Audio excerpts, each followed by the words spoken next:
नमस्कार दोस्तों, आप सभी का स्वागत है स्टॉक मार्केट एसटीवी चैनल पर। उम्मीद करता हूं आप सब ठीक होंगे। आज की इस वीडियो में हम एक small cap stock Swati projects limited का डिटेल्ड एनालिसिस करने वाले हैं, जिसमें हम कंपनी के फंडामेंटल्स को डेप्थ में समझेंगे, financial performance, quarterly numbers, balance sheet, share holding pattern के बारे में बात करेंगे और उसके बाद स्टॉक के टेक्निकल चार्ट्स को डेली और वीकली टाइम फ्रेम पर एनालाइज करेंगे, ताकि आपको क्लियर आइडिया मिल सके कि ये स्टॉक किस कंडीशन में है और आगे क्या पॉसिबिलिटीज हो सकती हैं।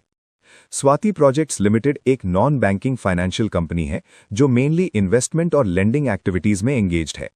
कंपनी का बिजनेस मॉडल ज्यादातर शेयर्स, सिक्योरिटीज और इंटर कॉर्पोरेट लोन्स पर बेस्ड है। ये एक नॉन डिपॉजिट टेकिंग एनबीएफसी है, मतलब कंपनी पब्लिक से डिपॉजिट नहीं लेती। ऐसे बिजनेसेस का परफॉर्मेंस काफी हद तक मार्केट कंडीशंस और कैपिटल एलोकेशन एफिशिएंसी पर डिपेंड करता है।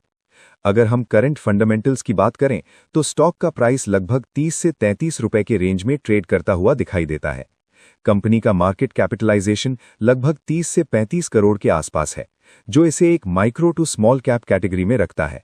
बुक वैल्यू लगभग 13 से 15 रुपए के बीच है, मतलब प्राइस टू बुक रेशियो ज्यादा कंफर्टेबल नहीं कहा जा सकता।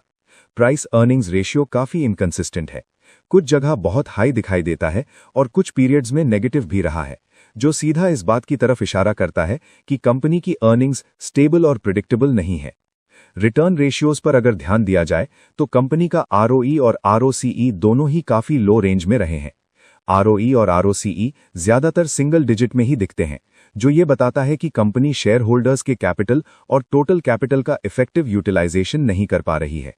लॉन्ग टर्म इन्वेस्टर्स के लिए ये एक इंपॉर्टेंट नेगेटिव पॉइंट होता है। कंपनी अभी तक कोई डिविडेंड भी पे नहीं करती, इसीलिए इनकम ओरिएंटेड इन्वेस्टर्स के लिए भी ये स्टॉक अट्रैक्टिव नहीं माना जा सकता। अब अगर हम प्रॉफिट इन लॉस स्टेटमेंट और क्वार्टरली परफॉर्मेंस पर नजर डालें तो यहां एक चीज क्लियर दिखती है, और वो है इनकंसिस्टेंसी। कुछ क्वार्टर्स में कंपनी ने काफी स्ट्रांग प्रॉफिट दिखाया है, जबकि कुछ क्वार्टर्स में लॉसेस या वेरी लो प्रॉफिट्स भी रिपोर्ट हुए हैं। रेवेन्यू और बॉटम लाइन दोनों ही स्मूथली ग्रो नहीं कर रहे। अर्निंग्स का ये अप डाउन पैटर्न बताता है कि बिजनेस का कैश जनरेशन और ऑपरेशनल स्टेबिलिटी स्ट्रांग नहीं है। लॉन्ग टर्म कंपाउंडिंग के लिए कंसिस्टेंसी बहुत जरूरी होती है, जो इस कंपनी में अभी क्लियरली मिसिंग है। बैलेंस शीट की बात करें तो इक्विटी कैपिटल और रिजर्व्स में टाइम के साथ फ्लक्चुएशंस देखे गए हैं। बोरोइंग्स बहुत ज्यादा नहीं है, जो एक पॉजिटिव पॉइंट है, लेकिन साथ ही कैश फ्लो स्टेटमेंट ये दिखाता है कि ऑपरेशंस से कैश फ्लो कई बार नेगेटिव रहा है। इसका मतलब है कि अकाउंटिंग प्रॉफिट्स होने के बावजूद एक्चुअल कैश जनरेशन वीक रही है।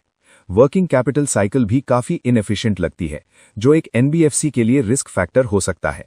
शेयर होल्डिंग पैटर्न पर अगर नजर डालें तो प्रमोटर्स की होल्डिंग लगभग 24% के आसपास है, जबकि majority holding public share holders के पास है। प्रमोटर होल्डिंग का लो होना कई इन्वेस्टर्स के लिए कंसर्न का पॉइंट होता है, क्योंकि high promoter skin in the game generally confidence को दिखाता है। यहां पर प्रमोटर होल्डिंग स्टेबल तो है, लेकिन स्ट्रांग भी नहीं कही जा सकती। अगर फंडामेंटल्स को एक लाइन में समराइज करें तो स्वाति प्रोजेक्ट्स लिमिटेड एक ऑपरेशनल कंपनी है, लेकिन profitability, return ratios, earnings consistency और कैश फ्लो के मामले में काफी वीक नजर आती है। लॉन्ग टर्म कोर पोर्टफोलियो के लिए फंडामेंटल्स अभी स्ट्रांग नहीं कहे जा सकते और ये स्टॉक हाई रिस्क कैटेगरी में आता है। अब बात करते हैं टेक्निकल एनालिसिस की।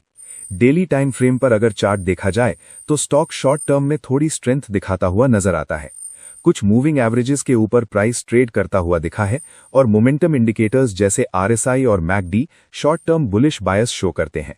इसका मतलब यह है कि शॉर्ट टर्म ट्रेडर्स के लिए स्टॉक में मूवमेंट और वॉलेटिलिटी मौजूद है।